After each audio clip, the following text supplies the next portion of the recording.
జీవించే ప్రేమకు స్తోత్రములు జీవిస్తున్నాం ప్రభావ. ముఖ్యంగా పరిణిస్తున్నాను మరి మా దయతో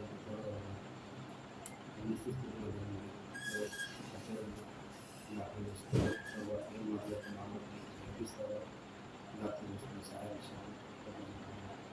మంచి జ్ఞానం చేశాను. ఇంకా రావాల్సిన ఏదైతే రావాల్సిన సహాయం చేయాలి. మనం వినడానికి అనేక సహాయం చేయడం మంచి జ్ఞానం చేశాను. యేసుక్రీస్తున్నాం పేరిట స్తుతించి ప్రార్థిస్తున్నాం తండ్రి. ఆమేన్.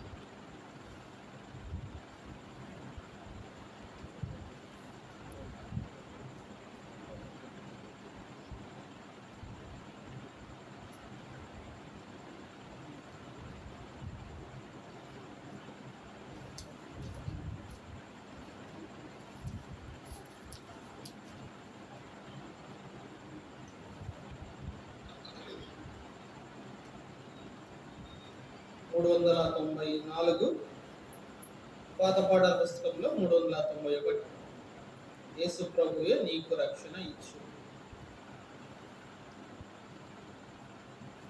యేసు ప్రభువే నీకు రక్షణ నిచ్చును.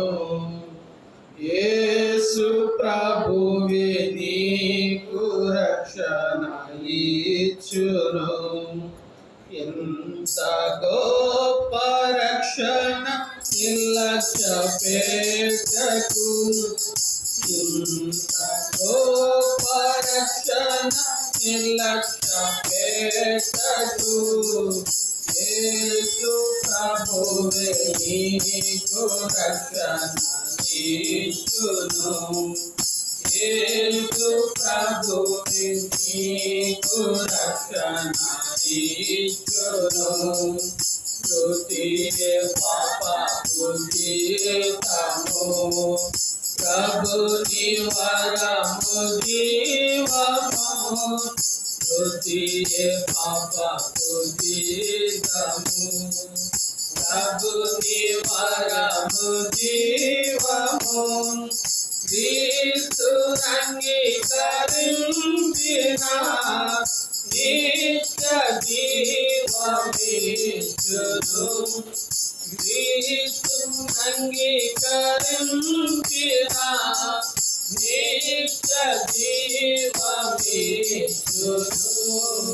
ప్రాణమున సిలువపై బలిగా నిడికొనే కదా. ప్రాణము ఆ సిలువపై బలిగా నిడికొనే కదా. మరతువా యేసుని ప్రేమను మరువకు. మరతువా యేసుని ప్రేమను మరువకు. యేసు ప్రభువే నీకు రక్షణ ఇచ్చును. యేసు ప్రభువే నీకు రక్షణ ఇచ్చును. కంటికి కనబడని వెన్నో, చెవికి వినబడని వెన్నో. కంటికి కనబడని వెన్నో, చెవికి వినబడని వెన్నో. గ్రహింప శక్యము కానివి నీకై సిద్ధపరచెను. గ్రహింప శక్యము కానివి నీకై సిద్ధపరచెను. ప్రాణము ఆశీ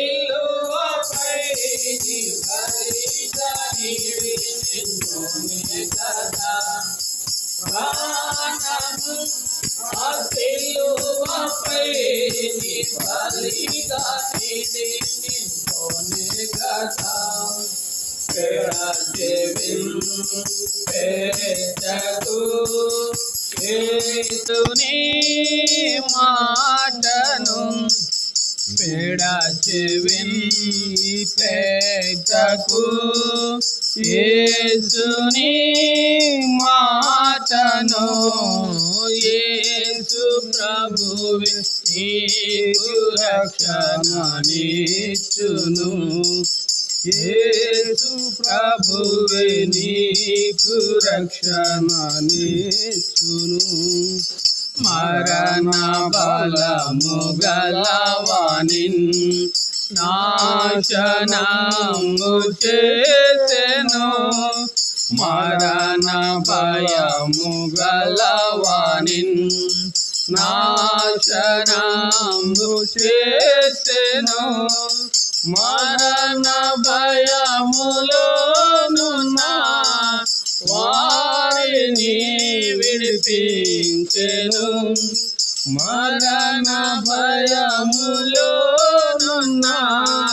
వారిని విడిపించెను ప్రాణమున్న సిలువపై బలిగా నీడి నిన్నునే గదా ప్రాణము ఆ సిలువపై నీ బలిగా నీడి నిన్నునే గదా హృదయము తెరువుము యేసును చేర్చుకో హృదయము తెరువుము యేసును చేర్చుకో యేసు ప్రభు నీకు రక్షణనిచ్చును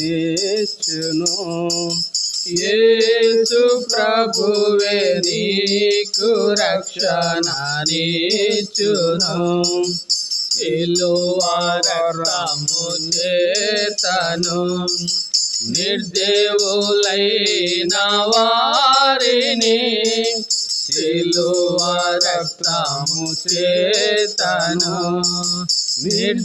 నిర్దేవులైన వారిని మద్యపు గోడను పడగొట్టి ఐక్యపరచ దేవునితో మద్యపు గోడను పడగొట్టి ఐక్యపరచ దేవునితో ప్రాణము నా సిలువపై నీ బలిగా నీడి నిన్నునే గదా ప్రాణము ఆ సిలువపై నీ బలిగా నీడి నిన్నునే గదా సమాధాన పడుమిక దేవునితో ఈ క్షణమే సమాధాన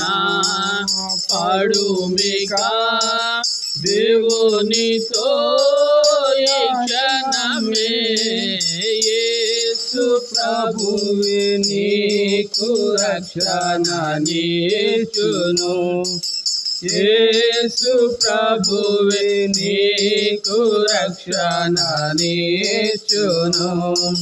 దైవ స్వభావంబులో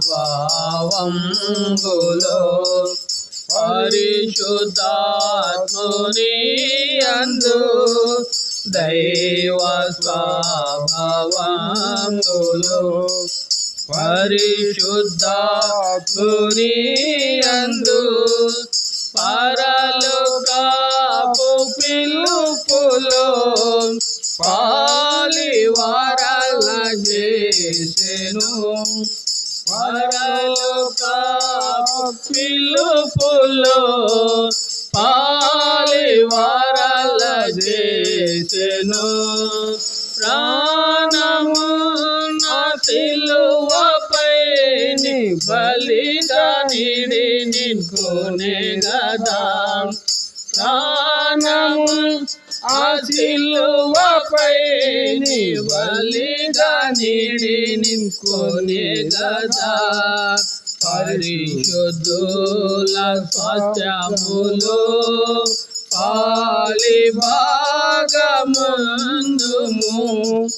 పరిశుద్ధుల స్వాస్థ్యములో పాలి భాగమందుము యేసు ప్రభువే నీకు రక్షణ నీచును యేసు ప్రభువే నీకు రక్షణ నీచును దేవుని పరిశుద్ధతలో కలుగబోవు మహిమలో దేవుని పరిశుద్ధతలో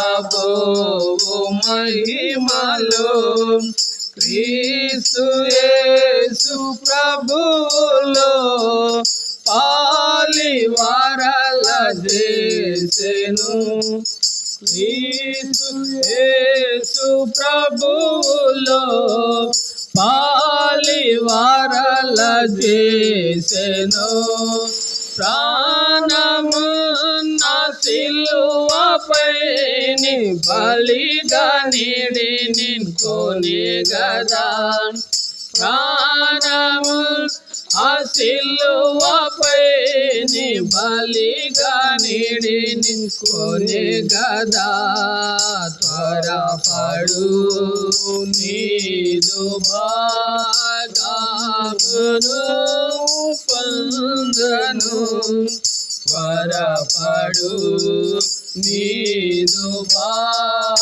భాగమును పొందను యేసు ప్రభువే నీకు రక్షణ నీచును యేసు ప్రభువే నీకు రక్షణ నీచును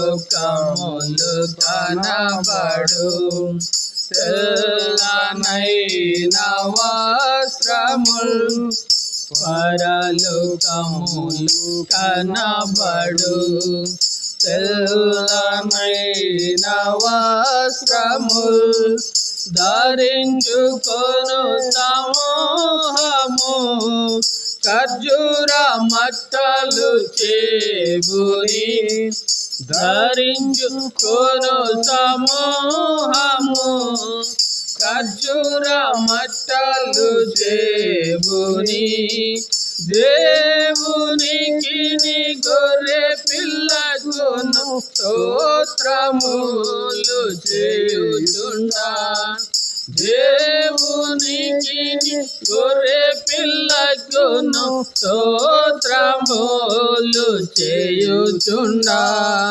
నీవు నీ రక్షణకై పాడుము హల్లెలూయా నీవు నీ రక్షణకై పాడుము హల్లెలూయా యేసు ప్రభువే నీకు రక్షణ నీచును యేసు ప్రభువే నీకు రక్షణ నీచును ఎంత గొప్ప రక్షణ నిర్లక్ష్య పెట్టకు ఎంత గొప్ప రక్షణ నిర్లక్ష్య పెట్టకు యేసు ప్రభువే నీకు రక్షణ నీచును యేసు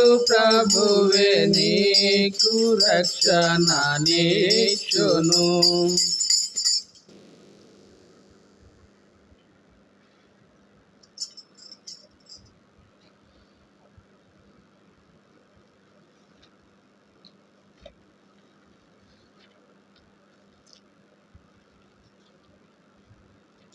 దేవుడు లోకమును ఎంతో ప్రేమించినని పడబడుకుంది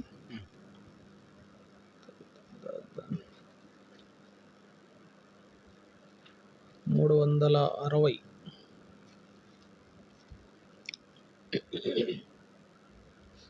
360 పాట. మొదటి 2 చరణములు, చివరి 2 చరణములు పాడుతున్నాం. 360 దేవుడు లోకమును ఎంతో ప్రేమించి. దేవుడు లోకమును ఎంతో ప్రేమించెను, అద్వితీయ కుమారుని అనుగ్రహించెను. అద్వితీయ కుమారుని అనుగ్రహించెను. దేవుడు లోకమును ఎవరాయనను విశ్వసించెదరు, ఎవరాయనను విశ్వసించెదరు, నశింపక నిత్య జీవము పొందెదరు. నశింపక నిత్య జీవము పొందెదరు. దేవుడు లోకమును ఎంతో ప్రేమించెను, అద్వితీయ కుమారుని అనుగ్రహించెను. అద్వితీయ కుమారుని అనుగ్రహించెను. దేవుడు లోకమును తన ప్రేమ ఎంతో శాశ్వతమైనది, తన ప్రేమ ఎంతో శాశ్వతమైనది. రక్తము కార్చి ప్రాణమునిచ్చే, రక్తము కార్చి ప్రాణమునిచ్చే. దేవుడు లోకమును ఎంతో ప్రేమించెను, అద్వితీయ కుమారుని అనుగ్రహించెను. అద్వితీయ కుమారుని అనుగ్రహించెను. దేవుడు లోకమును నలిగిన మనసు కలిగిన వారే, నలిగిన మనసు కలిగిన వారే గొప్ప రక్షణను పొందెదరిలలో, గొప్ప రక్షణను పొందెదరిలలో. దేవుడు లోకమును ఎంతో ప్రేమించెను, అద్వితీయ కుమారుని అనుగ్రహించెను. అద్వితీయ కుమారుని అనుగ్రహించెను. దేవుడు లోకమును క్రొత్త జన్మమును ఎత్తని వారు, క్రొత్త జన్మమును ఎత్తని వారు ప్రవేశింపలేరు ప్రభు రాజ్యమందు, ప్రవేశింపలేరు ప్రభు రాజ్యమందు. దేవుడు లోకమును ఎంతో ప్రేమించెను, అద్వితీయ కుమారుని అనుగ్రహించెను. అద్వితీయ కుమారుని అనుగ్రహించెను. దేవుడు లోకమును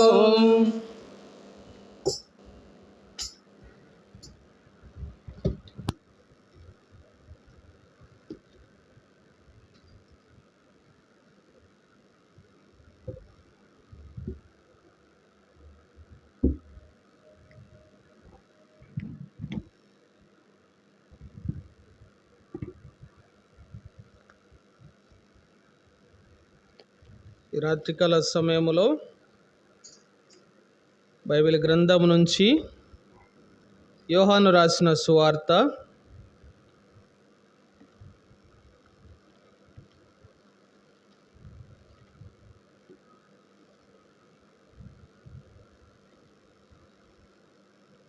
5వ అధ్యాయము.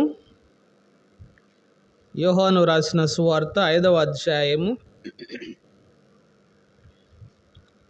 1వ వచనం నుంచి 9వ వచనం వరకు మార్చి చదువుకుందాం. యోహాను రాసిన సువార్త 5వ అధ్యాయము 1వ వచనం నుంచి 9వ వచనం వరకు మార్చి చదువుకుందాం.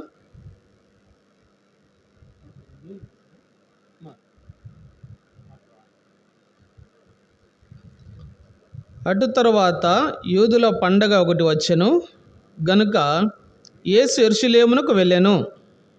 2వ వచనం చదవండి.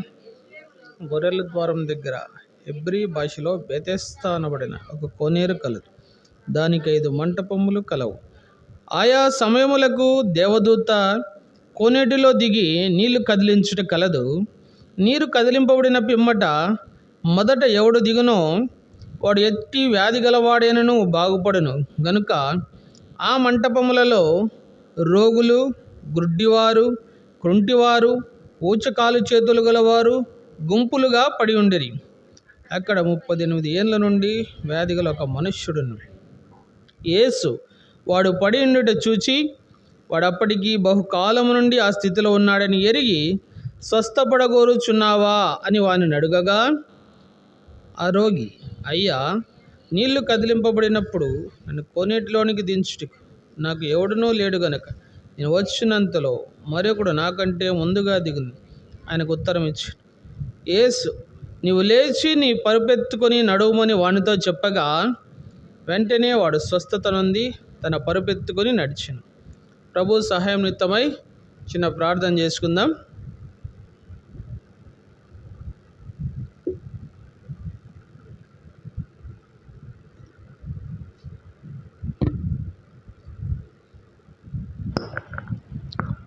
ప్రేమగల మా పరలోకపు తండ్రి, కృపా కనికరములు కలిగిన మా గొప్ప దేవా, నిన్న నేడు నిరంతరం ఏకరీతిగా ఉన్న మార్పు చెందని మారని మా గొప్ప దేవా, మీ ప్రియ కుమారుడు మా రక్షకుడు అనేటువంటి యేసుక్రీస్తు ప్రభు వారి ప్రశస్తమైన నామములో రాత్రికాల సమయంలో పెనుగల ప్రార్థనా మందిరం భగత్ సింగ్ నగర్ కాలనీలో చేరి మిమ్మల్ని స్తుతించుటకు, కొనియాడుటకు, కీర్తించుటకు ఇచ్చిన కృపకై వందనములు, స్తోత్రములు చెల్లించుకుంటున్నాం.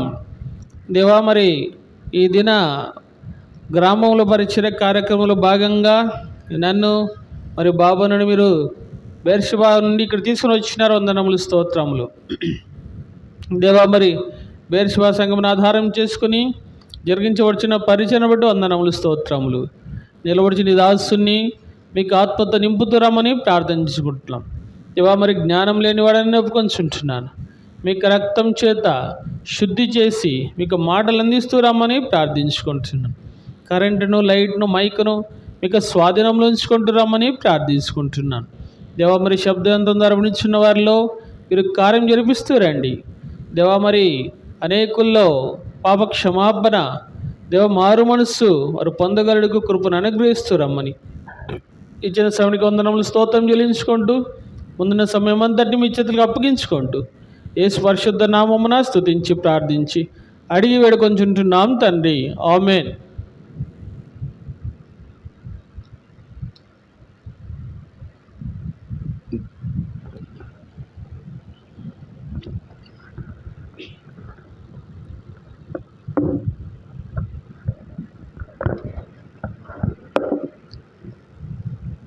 మా ప్రియమైన వారలారా, మీకందరికీ యేసుక్రీస్తు ప్రభు నామములో శుభములు తెలుపుకుంటున్నాం. ఈ రాత్రికాల సమయంలో మనం చదివిన ఈ లేఖన భాగము ఇక్కడ యెరూషలేం ప్రాంతంలో జరిగిన ఒక సంఘటన అక్కడ మనం చూడగలం. ఇక్కడ ఏంటంటే, అక్కడ యెరూషలేం పట్టణంలో అక్కడ ఒక మంటపములు అనేటివి అక్కడ ఉంటున్నాయి. ఒక కోనేరు ఉంది. ఆ కోనేరు దగ్గర 5 మంటపములు ఉన్నాయి. ఈ 5 మంటపముల్లో అనేక మంది ప్రజలు అక్కడ వేచి ఉంటా ఉన్నారు. ఎందుకు అక్కడ ఉంటున్నారంటే, మనము లేఖన భాగంలో గమనిస్తే అక్కడ ఏమని వ్రాయబడి ఉందంటే, అక్కడ ఒక కోనేరు అనేది ఉంది. ఆ కోనేరులో నీళ్ళు ఉన్నాయి. అయితే ఆ కోనేరులో ఆయా సమయములకు ఒక దేవదూత వచ్చి ఆ కోనేటిలోని నీళ్ళు కదిలించుతూ ఉంటారు. మరి ఆ దేవదూత వచ్చి నీళ్ళు కదిలించినప్పుడు అక్కడ ఏం జరుగుతుందంటే, ఆ నీళ్ళు ఎప్పుడైతే కదిలించబడతాయో ఆ సమయంలో ఎవరైతే మొట్టమొదటగా ఆ యొక్క నీళ్ళల్లో అడుగు పెడతారో లేదా నీళ్ళల్లో దిగుతారో అక్కడ ఏమని వ్రాయబడిందంటే, ఎట్టి వ్యాధి గలవాడైనను బాగుపడతా ఉన్నాడంట. అయితే అక్కడ ఒక మనిషి ఉంటున్నాడు. ఎవరంటే ఆయన పేరు రాయబడలేదు, కానీ అక్కడ 38 ఏండ్ల నుంచి ఉంటున్నాడంట. బహుశా తన చిన్నతనం నుంచే ఉండొచ్చేమో, లేదా కొంత వయసు వచ్చిన తర్వాత అక్కడ ఉండొచ్చేమో. మనకు ఆయన వయసు ఎక్కడ రాయబడలేదు, కానీ 38 ఏండ్ల నుంచి అక్కడ వ్యాధి గల ఒక మనుష్యుడు ఉన్నాడు.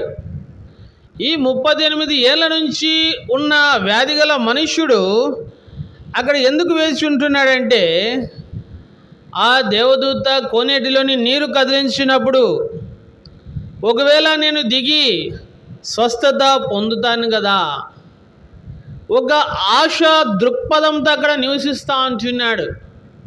అయితే మనము గమనించగలము, 38 ఏళ్ళ నుంచి అతని ఆశ అడియాశలుగానే ఉంటున్నాయి. అతని ఆశ నిరాశగానే ఉంటుంది. ఈ ఆశ నిరాశల మధ్య కొట్టుమిట్టాడుతూ 38 ఏళ్ళ నుంచి ఒక మనుష్యుడు అక్కడే ఉంటున్నాడు.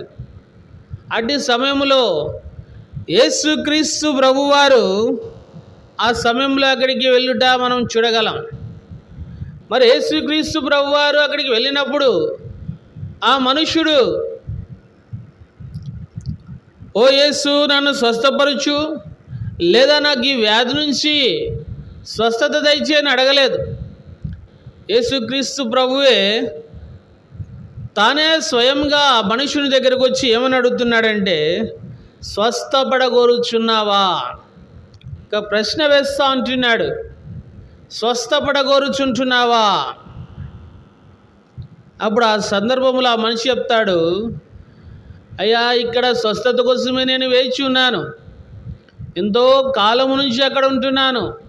38 సంవత్సరముల నుంచి నేను ఇక్కడే ఉంటున్నాను. ఈ మంటపంలో అక్కడే ఉండిపోయి ఆ నీళ్లు కదిలించినప్పుడు ఎవరన్నా నన్ను దించుతారేమో. తను ఒంటరిగా వెళ్ళలేని స్థితిలో ఉంటున్నాడు. తన ప్రయాసము అక్కడ వ్యర్థమైపోతూ ఉంటుంది. తను అక్కడి నుంచి కదలలేని స్థితిలో ఉంటున్నాడేమో. అందుకోసమే చెప్తాడు, ఎవరైనా నాకు సహాయం చేస్తారేమో.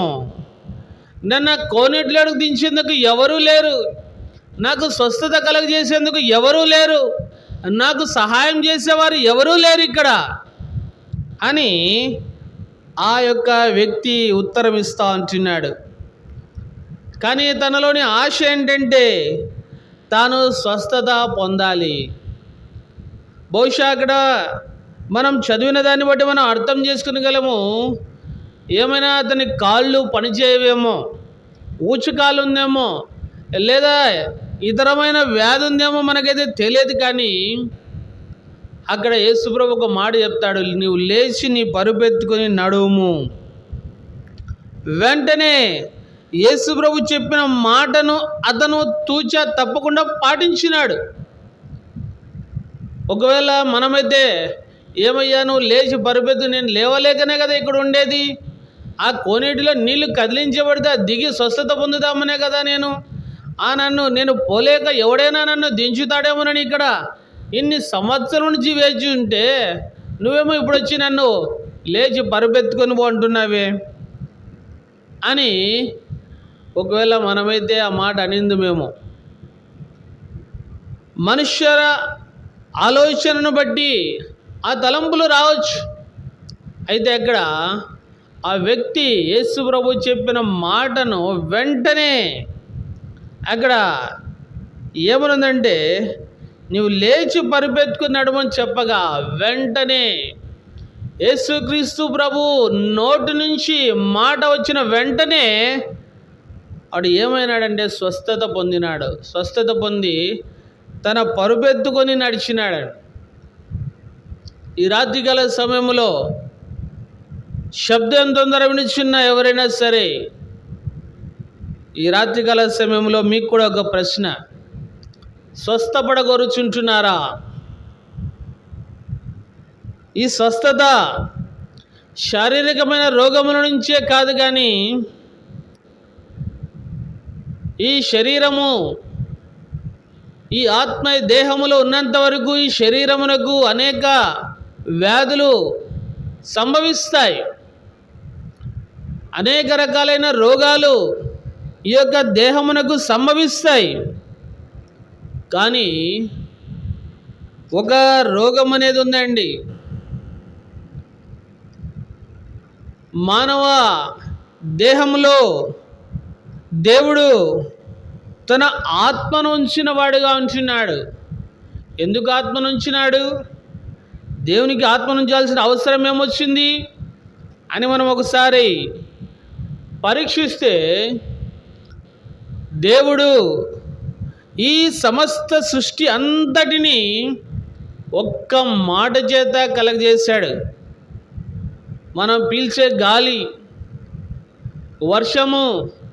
వర్షం అందించే మేఘాలు, లేదా చెట్లు, వృక్షాలు, జలచరాలు, ఈ యొక్క సముద్రంలో నివసించే ప్రతి ప్రాణి, ఇలా చెప్పుకుంటూ పోతే దేవుడు ఈ సృష్టి అంతటిని ఒక్క మాట చేత కలగజేశాడు. ఏమని చెప్పంటే, కలుగునుగాక, చెట్లు కలుగునుగాక, నక్షత్రములు కలుగునుగాక, ఇంకా ఈ యొక్క భూమి ఆరిన నేల కలుగునుగాక, ఈ యొక్క జంతువులు కలుగునుగాక, సమస్త పక్షులు, ప్రాగు జీవులు కలుగునుగాక అని ఒక మాట చేత చెప్పాడు.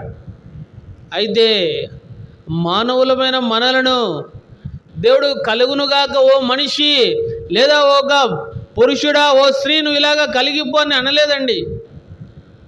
అక్కడ దేవుడు తన ప్రేమంతటినీ కనపరిచినాడు. మానవుల ఎడల దేవుడు తన ప్రేమంతటినీ కనపరిచి ఏ విధంగా తయారు చేసినాడంటే, ఈ యొక్క నేలపై నుండే మట్టితో దేవుడు ఆ యొక్క మట్టితో ఒక రూపమును ఏర్పరిచినాడు. ఆ రూపం ఏంటంటే సాక్షాత్తు దేవుని స్వరూపము, దేవుని పోలిక, దేవుని మహిమ, దేవుని ప్రభావము, దేవుని యొక్క శక్తి, దేవుని యొక్క అధికారం అంతటినీ మానవునిలో ఇమిడ్చి అక్కడ రాయబడింది బైబిల్ గ్రంథంలో. దేవుడు తన యొక్క జీవవాయువును ఊదినప్పుడు మనిషి జీవాత్మ అయినాడండి. నీలోని నాలోని జీవము దేవుడిచ్చిన జీవము. ఒక ఆత్మ అనేది ప్రతి ఒక్క మనిషికి ఉంటుంది. కావాలంటే ఉందో లేదో మనము చెక్ చేసుకోవాలనుకుంటే ఒంటరిగా కూర్చొని, ఒంటరిగా ఎవ్వరు చుట్టుపక్కల లేకుండా కూర్చొని ఆలోచన చేస్తే ఒక స్వరము, ఒక శబ్దము నీ చెవులకు వినిపిస్తూ ఉంటుంది. నీతో ఎవరో మాట్లాడుతూ ఉన్నట్టు వినిపిస్తూ ఉంటుంది. అది ఏదో కాదు, నీ లోపల ఉన్న ఆత్మ, ఈ యొక్క అంతరాత్మ ఏంటంటే దేవుడు పెట్టిన జీవమండి. ఈ దేవుని జీవము కలిగిన మనుష్యుడు ఏమైపోయినాడంటే, దేవుడు ఏమని చెప్పాడంటే, ఈ సమస్త సృష్టిని నీవు పరిపాలన చేయి, నువ్వు అధికారము కలిగిన వాడుగా ఉండు, నువ్వు ఏలికగా ఉండు, నువ్వు రాజుగా ఉండు అని దేవుడు అధికారం ఇచ్చినాడు. సమస్త సృష్టి పైన, సమస్త జంతువులపైన, సమస్త జలచరాలపైన అధికారం ఇస్తే దేవుడు ఒక మాట చెప్పాడండి. ఒక పండును తినవద్దు అని ఆ తోటలో ఒక చెట్టు నాటి అక్కడ తినవద్దని దేవుడు అక్కడ ఉంచాడు. అయితే మానవుడు ఆజ్ఞను అతిక్రమించాడు. తాను ఇంత కలగజేసినాడే, ఒక మాట దానికి లోబడలేకపోయాడు. ఆజ్ఞను అతిక్రమించిన కారణమున బైబిల్ గ్రంథంలో వ్రాయబడింది, ఆ ఒక్క మనుష్యుని ద్వారా లోకమంతటికి పాపము సంక్రమించింది. లోకమంతటికి పాపము సంక్రమించిన కారణమున ఈనాడు మానవుని హృదయంలో నెమ్మది లేదు, మానవుని హృదయంలో సమాధానము లేదు, మానవుని హృదయంలో శాంతి లేదు. తాను ఏమి చేస్తున్నాడో ఏమి మాట్లాడుతున్నాడో తెలియకుండానే మాట్లాడుతూ ఉంటున్నాడు. ఏమి చేయవలన దిక్కుదోచుక, నెమ్మది లేక, తన ప్రాణము తీసుకుంటేనే నెమ్మది కలుగుతుందని ఆలోచన చేస్తూ ఉంటున్నాడు. ప్రాణము ఈ శరీరం వరకే అండి. ఈ ప్రాణం విడిచిన తర్వాత దేవుడు పెట్టిన జీవము, ఆ యొక్క ఆత్మ తిరిగి దేవుని దగ్గరికే వెళ్ళవలసి ఉంది. ఈ మట్టితో చేయబడిన దేహము ఒకానొక దినమున ఈ యొక్క తనువు చాలించవలసిందే. జాతస్యం మరణం ధ్రువం. పుట్టిన ప్రతివాడు చనిపోక తప్పదు. మరి చనిపోయిన తర్వాత రెండు ప్రదేశాలు, రెండు స్థానాలు ఉంటున్నాయి. ఏంటంటే ఒకటి పరలోకము, రెండు నరకము. ఈ నరకం అంటే ఏంటండి? నరకం అంటే అగ్ని ఆరదు, పురుగు చావదు, ఆరని అగ్ని గుండం. మనము సాధారణంగా అక్కడక్కడ చూస్తూ ఉంటాం అగ్నిగుండాలు. అయితే ఇది అటువంటి గుండం కాదండి. యుగ యుగములు మండుచున్న అగ్నిగుండం. ఈ అగ్నిగుండం నుంచి తప్పించవాలని దేవుడు ఇచ్చయించినాడు. మరి ఎవరి కోసం? దేవుడు మానవులను ప్రేమించినాడు కదా. మరి ఎందుకు దేవుడు నరకాన్ని కలగజేసినంటే మానవుల కోసం దేవుడు నరకాన్ని కలగజేయలేదండి. నరకం ఎవరి కోసం అంటే సాతానుకు, అపవాదికి, వాని దూతలకు సిద్ధపరచబడింది. అయితే మానవుడు తాను చేసిన పాపమును బట్టి, తాను చేసిన అతిక్రమములను బట్టి నరకమునకు పాత్రుడయ్యాడండి. పాపము వల్ల వచ్చు జీతము మరణం. ప్రతి పనికి జీతం ఉంటుంది. మనం చేసే ప్రతి పనికి జీతమును ఆశిస్తాం. అయితే ఒక జీతం ఉందండి. మానవుడు చేసిన ప్రతి పని, అది మంచిదైనను సరే చెడ్డదైనను సరే, దేహముతో జరిగించే ప్రతి పనికి నేను లెక్క ఒప్పజెప్పవలసింది. దేవుడు జీతము సిద్ధపరిచి ఉంటున్నాడు నీ కోసం, నా కోసం. ఈ పాపముల నుంచి జీతం ఏంటంటే మరణం. ఎటువంటి మరణం అంటే రెండవ మరణం. యుగ యుగములు అగ్ని గుండం, అక్కడ అలాగే కాలుతుండవలసిందే. ఇటువంటి స్థితిలో ఉన్న మానవుణ్ణి దేవాది దేవుడైన యేసుక్రీస్తు ప్రభువారు ఈ లోకమునకు మానవుడిగా దిగి వచ్చాడండి. ఈ యొక్క పాపాన్ని పోగొట్టుటకు క్రయము చెల్లించవలసి వచ్చింది. సాధారణంగా మనము ఒకవేళ అంగడిలో ఏవైనా వస్తువులు కొనాలంటే డబ్బులు చెల్లించి తీసుకుంటాం. తీసుకున్న తర్వాత అది మన సొంతం అవుతుంది. అంతకుముందు డబ్బులు చెల్లించకముందు అది ఆ యొక్క అంగడిలో లేదా ఆ యొక్క బజార్లో వాళ్ళ దగ్గర ఉంటుంది. ఆ డబ్బులు చెల్లించిన తర్వాత అది మన సొంతం అవుతుంది. అంతవరకు మన సొంతం కాదు. నేను మన పరిస్థితి ఎలాంటిదంటే, ఈ యొక్క పాపము లోకములో సంక్రమించిన కారణమున ఈనాడు చూస్తే అనేకమైన చెడు కార్యములు, అనేకమైన దుస్సంఘటనలు జరుగుతూ ఉంటున్నాయి. కారణం మానవుని హృదయంలో అశాంతి, మానవుని హృదయంలో నెమ్మది లేని స్థితి, మానవుని హృదయంలో సమాధానం లేని స్థితి. అందుకొరకే ఈర్ష్య, ద్వేష, కపటములు ఇవన్నీ మానవునిలో చూడవచ్చు. ఈ నెమ్మది లేని పరిస్థితుల్లో, సమాధానం లేని స్థితిలో తాను విశ్వ ప్రయత్నాలు చేస్తుంటున్నాడు. నెమ్మది కోసం, శాంతి కోసం, సమాధానం కోసం రకరకాలైన ప్రయత్నాలు చేస్తూ ఉంటున్నారు. అయితే ఇక్కడ మనం చూసిన విధంగా 38 ఏళ్ళ నుంచి ఆ మనుషుడు అనేక ప్రయత్నములు చేసి ఉంటున్నాడు. అవన్నీ వ్యర్థమైపోతుంటున్నాయి. మానవుని యొక్క ప్రయత్నం కూడా అలాగే వ్యర్థమవుతుంది. ఈ రాత్రికాల సమయంలో శబ్ద యంత్రం ద్వారా వినిచున్న మీలో ఎవరైనా సరే ఇటువంటి స్థితిలో ఉంటున్నారేమో, ఒక్కసారి ఈ యొక్క శబ్ద యంత్రం ద్వారా వినిచున్న మాటల వైపు మీరు గమనించవలసింది కోరుతుంటున్నాం. అనేక ప్రయాసలు పడి ఉండొచ్చు. ఎన్నో ప్రయాసలు పడి మానవునికి ఆయాసం వచ్చేసింది. ఇక నా వల్ల కాదు, ఈ యొక్క ప్రాణం తీసుకుంటే అప్పుడైనా నెమ్మది కలుగుతుందాం. ప్రాణం తీసుకొనుట దానికి పరిష్కారం కాదు. నెమ్మది కావాలని ఆశపడుతుంటున్నారా? సమాధానం కావాలని ఆశపడుతుంటున్నారా? సంతోషము కావాలని ఆశపడుతుంటున్నారా? దాని కొరకే రకరకాల ప్రయత్నాలు, ఎంటర్టైన్మెంట్ ప్రోగ్రాములు అక్కడ ఇక్కడ తిరుగుతుంటున్నాం. కొంతసేపే ఈ యొక్క శాశ్వతమైన సంతోషం, శాశ్వతమైన సమాధానం, శాశ్వతమైన నెమ్మది కావాలని ఉంటే యేసు ప్రభు పిలుస్తా అంటున్నాడు. ప్రయాసపడి భారం మోసుకొని చిన్న సమస్తమైన వారలారా, నా ఎదుగు రండి, నేను మీకు విశ్రాంతిని అనుగ్రహిస్తాను, మీ ప్రాణములకు నెమ్మది అనుగ్రహిస్తాను, మీ కుటుంబంలో శాంతి అనుగ్రహిస్తాను, మీ కుటుంబంలో సమాధానం అనుగ్రహిస్తాను, మీ యొక్క పాపరోగమునకు శుద్ధి కలగజేస్తాను. ఈ యొక్క దేహములో అలాగే పాపములో మరణించితే నిత్య నరకానికి పాత్రలమైపోతాం. ఆ నరకం నుంచి తప్పించుకుంటూ ఒకటే ఒక మార్గం, యేసే ఆ మార్గం.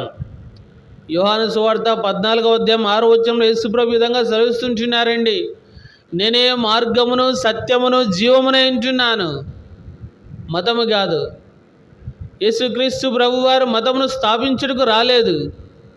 ఆయన మార్గమును, పరలోకమునకు మార్గమును ఏర్పరచుటకు వచ్చాడు. నీ జీవితంలో నెమ్మది కలగజేయటకు మార్గమును ఏర్పరిచేందుకు వచ్చాడు. నీ యొక్క పాప క్షమాపణ కొరకే ఒక మార్గమును సిద్ధపరిచాడు. ఆ యేసుక్రీస్తు ప్రభువారు ఈ యొక్క మానవాళి పాప క్షమాపణ నిమిత్తమై తన పరిశుద్ధ రక్తమంతటినీ కలవరి శిలువ పైన కార్చినాడు.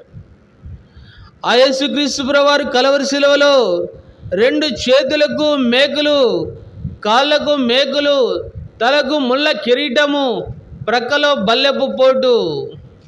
ఏమయ్యా, యేసు ప్రభు దేవుడు కదా, మరి దాని నుంచి తప్పించుకొనవచ్చు కదా అనే ఒక ఆలోచన లేదా అటువంటి దురభిప్రాయం అనేక మందికి ఉండవచ్చు. అయితే యేసుక్రీస్తు ప్రభువారు అక్కడి నుంచి దిగి రాలేక కాదు, కానీ ఆయన తన ప్రాణమును ఇచ్చుటకు, మానవాళి కొరకై తన ప్రాణమును ఇచ్చేందు కొరకే వచ్చాడండి. ఆ యొక్క పాప క్షమాపణ రక్తము చిందించబడితేనే సాధ్యం. అందుకొరకే మానవుడు అనేక ప్రయత్నాలు చేస్తూ అంటున్నారు. అయితే యేసుక్రీస్తు ప్రభువారు ఏ పాపము లేని వ్యక్తి, ఎటువంటి దోషము లేని వ్యక్తి, నిర్దోషమైన నిష్కలంకమైన ఆ యొక్క రక్తమును కలవరి శిలువలో చిందించాడండి. ఆ కలవరి శిలువలో చనిపోయినారు. సాయంత్రము సమాధి చేశారు. ఆ సమాధిలో అలాగే ఉండిపోలేదు. తిరిగి 3వ దినం మృత్యుంజయుడిగా సమాధిని గెలిచిన ఏకైక వ్యక్తి యేసుక్రీస్తు ప్రభువారు. నేటికి యెరూషలేము పట్టణంలో సజీవ సమాధి, ఆ యొక్క తెరవబడిన సమాధి నేటికి సజీవ సాక్ష్యముగా అక్కడ ఉంటున్నదండి. అనేకులు చూడవచ్చు. యేసుక్రీస్తు ప్రభువారు ఆయా ప్రాంతములలో అక్కడ కనిపించి అనేకులకు 40 దినములు అక్కడ అగుపడి ఏమైపోయినాడంటే పరలోకమునకు ఆరోహణమైపోయినారు. ఆయన ఎవరికి కనిపించకుండా ఇలాగ మాయమైపోలేదు. 40 దినములు అనేక మంది కనిపించి పరలోకమునకు ఆరోహణమైపోయినారు. పరలోకమునకు ఆరోహణమైన యేసుక్రీస్తు ప్రభువారు తిరిగి ఈ లోకమునకు రారాజుగా రానయించున్నాడు. ఎప్పుడు వస్తాడో ఎవరికీ తెలియదు. అయితే ఆయన కలగజేసిన ఒక సదుపాయం ఏంటంటే, మన ప్రాణము ముగియక మునిపే. ఎప్పుడు ముగుస్తుంది? ఎప్పుడైనా ముగియవచ్చు. నేడు అనబడి సమయం ఉండగానే రేపు మనది కాదు. ఈ రాత్రి నిద్రపోతే రేపు ఉదయం లేస్తామో లేమో తెలియదు.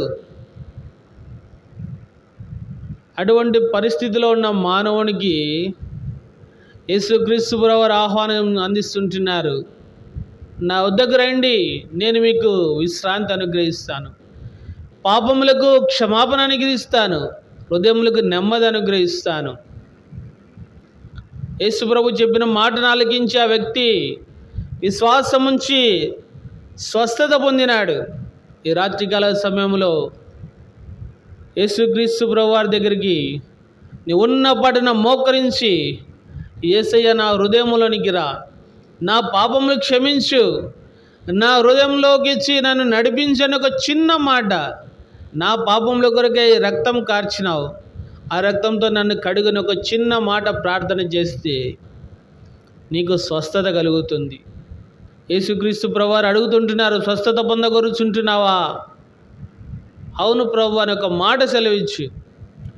యేసుక్రీస్తు ప్రభువారు యోహాను రాసిన మొదటి పత్రిక 1వ అధ్యాయం 9వ వచనంలో ఏమని వ్రాయబడిందంటే, మన పాపములను మనం ఒప్పుకొని నేడలా ఆయన నమ్మదగిన వారు, నీతిమంతుడు కనుక మన పాపములు క్షమించి సమస్త దుర్నీతి నుండి కడిగి పవిత్రులుగా చేయును.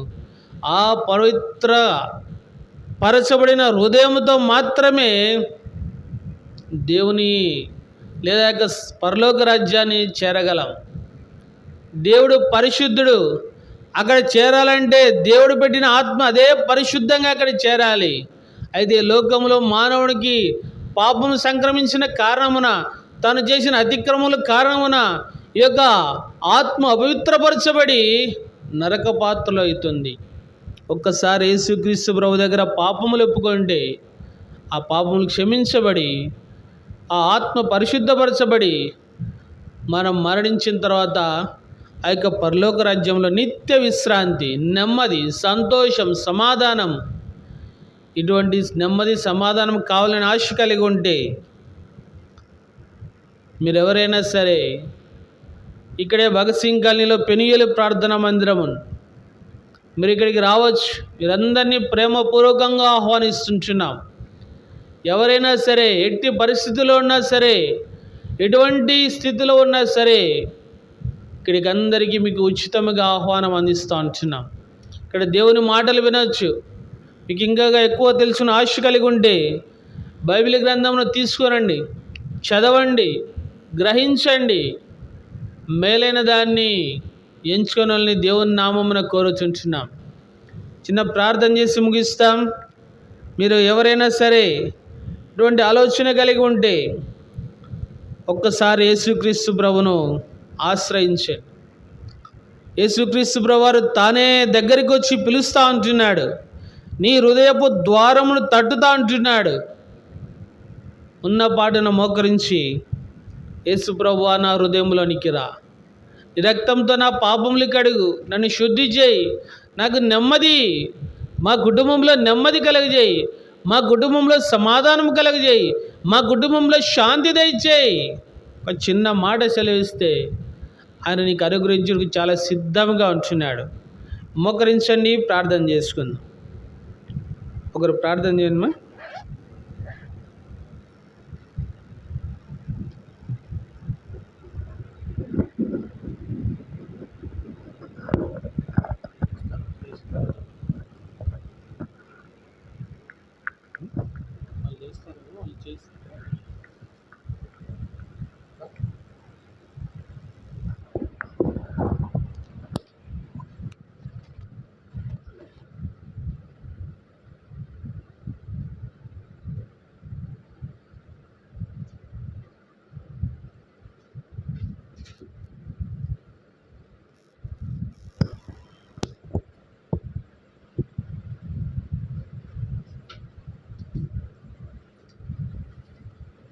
పరిశుద్ధుడు నిత్యం దేవ చేత కొనియాడబడుచున్న మా ఉపదేవ,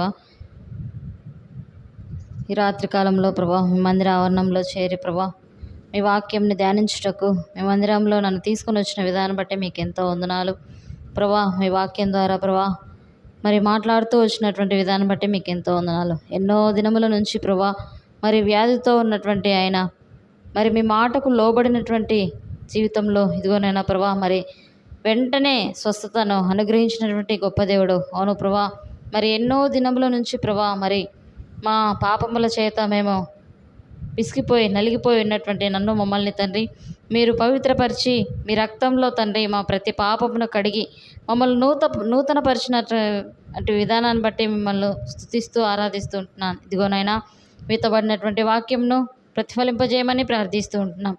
అనేక మంది ఇదిగో మీ మందిరంలో వినలేకపోయినప్పటికీ బయట శబ్ద తరంగం ద్వారా ఎంతమంది వాక్యం విన్నారో ప్రభా వారి హృదయాలలో కార్యం జరిగించమని ప్రార్థిస్తూ ఉంటున్నాం. దేవనైనా తండ్రి సొంత నిజమైనటువంటి సత్యంను వారు తెలుసుకున్నట్లు సహాయం దయచేయండి ప్రభా. సత్యమైనటువంటి వాక్యంలో నడుచుకొని మేలైన దానిని చేతపట్టుటకు తండ్రి మీరే సహాయం దయచేస్తురమ్మని ప్రార్థిస్తూ ఉంటున్నాం. ఏ వ్యాధుల చేత ఏ అవసరతల చేత ఉంటున్నారో ఇదిగోనైనా ఆసక్తి కలిగి ఎంతమంది ఉంటున్నారో తండ్రి వారందరినీ ప్రభావ మీరు జ్ఞాపకం చేసుకోనండి. మీ వాక్యం ద్వారా వారి తండ్రి పోషించమని ప్రార్థిస్తూ ఉంటున్నాం. తండ్రి విశ్వాసంలో ఎదుగు నిమిత్తమై ఇదిగో మీ ఎదుట ప్రభా ప్రాధాయపడుతూ వస్తుంటున్నాం. మందిరానికి వచ్చేటువంటి ప్రతి ఒక్కరిని మీ కాపుదల్లో ఉంచండి తండ్రి. రాలేనటువంటి వారిని, ఆసక్తికరంగా ఉన్నటువంటి వారు తండ్రి మరి ఎన్నో ఆటంకాల వల్ల ప్రభా మరి రాలేకపోతున్నటువంటి వారిని తండ్రి మీ వాక్యం చేత పట్టుకొని ఇదిగోనైనా మీ మందిరానికి నడిపించమని ప్రార్థిస్తూ ఉంటున్నాం. అనేక మందిని ప్రభా మీ చేతులు చెప్పుకుంటున్నాం. నూతనమైనటువంటి ఆత్మలు ప్రభా మీ మందిరానికి నడిపించమని ప్రార్థిస్తూ ఉంటున్నాం. అనేక మంది తండ్రి మరి రాకడ సమయం దగ్గరలో ఉంటుండగా ఎవరినూ ప్రభా నశించిపోకుండా ప్రభా మీ వాక్యంను తెలుసుకొని ప్రభా నూతనమైనటువంటి విధంగా పరలోక రాజ్యంలో అందరూ చేరగలిగినట్లు సహాయం తెచ్చేయండి. మా కొరకై ఉచితంగా మీరు చేస్తున్నటువంటి పరలోక రాజ్యం ప్రభా తండ్రి మరి పొందుకునే వరంగా ఉండగలిగినట్లు సహాయం తెచ్చేయండి ప్రభా. మరి సాతానుకై ఏర్పాటు చేసినటువంటి నరకంలోనికి ప్రభా ఎవరునూ ప్రవేశించక తండ్రి సత్యమైనటువంటి మాటలను ప్రభా గ్రహించుకున్నట్లు మీరే సహాయం దయచేస్తురమ్మని ప్రార్థిస్తూ ఉంటున్నాం తండ్రి. ప్రతి ఒక్క మీటింగ్లో మీ కాపుదలు అనుగ్రహించినందుకై మీకు ఎంతో వందనాలు. ఇక్కడికి తీసుకొని వచ్చిన బ్రదర్స్ని బట్టి ప్రార్థిస్తూ ఉంటున్నాం. ఇదిగోనైనా వారు తిరిగి ప్రయాణం వెళ్తుండగా మీ కాపుదలు అనుగ్రహించండి. మరి వారి విశ్వాసంలోనూ తండ్రి వారి సువార్త పనిలోనూ ప్రభా మీ కాపుదలు అనుగ్రహించండి. ఇదిగోనైనా తండ్రి వారి కుటుంబాల్లోనూ ప్రభా మీరే కార్యం అనుగ్రహిస్తూ ఇదిగోనైనా మీ పనులలో వారు వాడబడినట్లు సహాయం దయచేస్తున్నామని ప్రార్థిస్తూ ఉంటున్నాం. ఈ రాత్రి కాలంలో మమ్మల్ని మీ చేతులు కప్పుకుంటూ మా ప్రభు రక్షణ యేసుక్రీస్తు నామమున స్తుతించి ప్రార్థించి అడిగి వేడుకుంటున్నాం తండ్రి. ఆమేన్. ప్రేమగల మా పరలోకపు తండ్రి, కృపగలిగిన మా దేవా, మరొకసారి రాత్రికాల సమయంలో యేసుక్రీస్తు ప్రభు వారి ప్రశస్తమైన నామములో దేవా మరి పెనుయేలు ప్రార్థన మందిరము చేరి ఇక నామం ప్రకటించుటకై మీరు ఇచ్చిన కృపకై వందనములు స్తోత్రములు చెల్లించుకుంటున్నాం. దేవా ఇంతవరకు మీరు చూపించిన మీకు ప్రేమకే వందనములు స్తోత్రములు. మరి అనేక మంది దేవా మరి పాప రోగం నుంచి స్వస్థత లేక అలాగే కొట్టుమిట్టాడుతూ ఉంటున్నారు. దేవా మీరే వారిలో కార్యం జరిపిస్తూ రండి. దేవా మరి పరలోకమునకు మార్గమైన యేసు ప్రభువును వారు ఎరుగుటకు మీ యొక్క కృపను కోరుకుంటున్నాం. దేవా మరి కనికరించండి. ఇక్కడ ఏర్పరచుకున్న మీ యొక్క ప్రియబిడ్డలను బట్టి వందనములు స్తోత్రములు. మీరు ఏర్పరచుకున్న శేషమును బట్టి వందనములు స్తోత్రములు. దేవా మరి ఇక పెనుయేలు సంఘమును మీరు విశాలపరుస్తురమ్మని ప్రార్థించుకుంటున్నాం. మరి అనేకులు రాగలిగినట్లు ఇక్కడికి వచ్చి వారు మేలు పొందినట్లు మీ యొక్క కృపను కోరుకుంటున్నాం. దేవా మరి పాప రోగం నుంచి వారు స్వస్థత పొంది దేవా మరి వారు పరలోక రాజ్య వారసులు కాగూరినట్టు కృపను అనుగ్రహిస్తురామని ప్రార్థిస్తుంటున్నాం. దేవా మరి ఇక్కడ మరి బాధ్యతలు చూసుకున్న మరి రాజేశ్వరి బట్టి వందనములు స్తోత్రములు. దేవా తన ఉద్యోగ బాధ్యతలు వందనములు స్తోత్రములు. దేవా మరి అలాగనే దేవా మరి తనకు కావాల్సిన జ్ఞానం అనుగ్రహిస్తురామని ప్రార్థించుకుంటున్నాం. మరి కుటుంబంను దీవించి ఆశీర్వదిస్తురామని ప్రార్థించుకుంటున్నాం. దేవా మరి యొక్క శబ్దంతో ఉన్న ప్రతి ఒక్కరిలో మీరు కార్యం జరిపిస్తురండి. మరి ప్రాంతంలో ఉన్న మా ప్రియులందరూ బట్టి వందనములు స్తోత్రములు. అనేక మంది చదువుకొంచున్న పిల్లలు ఉంటున్నారు, వారికి మంచి జ్ఞానం అనుగ్రహిస్తురండి. అనేక మంది వృద్ధులు ఉంటున్నారు, వృద్ధాప్య బలహీనతతో బాధపడుతుంటున్నారు. ఆయా నొప్పులు, మోకాళ్ళు, నడుముల నొప్పుల చేత బాధపడుతుంటున్న వారికి మీరు స్వస్థత అనుగ్రహిస్తురామని ప్రార్థించుకుంటున్నాం. దేవా మరి ఆయా పనులకు వెళ్ళేవారు ఉంటున్నారు, వారి ప్రాణాల్లో తోడైనండి. వారి చేతి పనుల్లో మీరు తోడైంటురామని ప్రార్థించుకుంటున్నాం. వారి కుటుంబంలో అన్నీ దీవిస్తురామని ప్రార్థించుకుంటున్నాం. దేవా మరి చేరవచ్చిన వారి వందనములు స్తోత్రములు. దేవ అయోగ్య దాసులము దేవ మరి నన్ను సోదరుడు బాబునని మీరు తీసుకుని వచ్చిన వందనములు స్తోత్రములు. దేవ మరి వారి కుటుంబాన్ని మీరు దీవించి ఆశీర్దిస్తురండి. దేవ బిడ్డలను దీవించి ఆశీర్దిస్తురమ్మని ప్రార్థించుకుంటున్నాం. మీకు పరిచర్యలో దేవ మరి మరొకసారి నన్ను నా కుటుంబాన్ని దీవించి ఆశీర్దిస్తురండి. ఇలాగన మేము మీకు నమ్మకంగా మరింత బలంగా ముందుకు సాగుటకు కృపను అనుగ్రహిస్తురామని దేవా మరి మా తిరుగు ప్రయాణంలో మీరే తోడైంటూ రండి. తిరిగి మీకు రాకడ ఆలస్యం అయితే మాకు ఆయుష్ పొడిగిస్తే మరొకసారి ఇలా కలుసుకొని మీరు ఆనందించిన కృపని కోరుకుంటూ దేవా మరి యొక్క వాక్యం ఉన్న ప్రతి ఒక్కరిలో మీరు కార్యం జరిగిస్తారని నమ్మి స్తుతిస్తూ యేసుక్రీస్తు ప్రభువారి ప్రశస్తమైన నామమున స్తుతించి ప్రార్థించి అడిగి వేడుకొంచుంటున్నాం తండ్రి. ఆమేన్. మన తండ్రి అయిన దేవుని యొక్క ప్రేమయు కుమారుడు యేసుక్రీస్తు యొక్క కృపయు పరిశుద్ధాత్మ దేవుని యొక్క అన్యోన్య సహవాసము ఇక్కడ చేరిన మనకును చెదిరిన సకల పరిశుద్ధులకును ఇప్పుడును ఎల్లప్పుడూ సదాకాలము తోడైండును గాక. ఆమేన్. Praise the lord.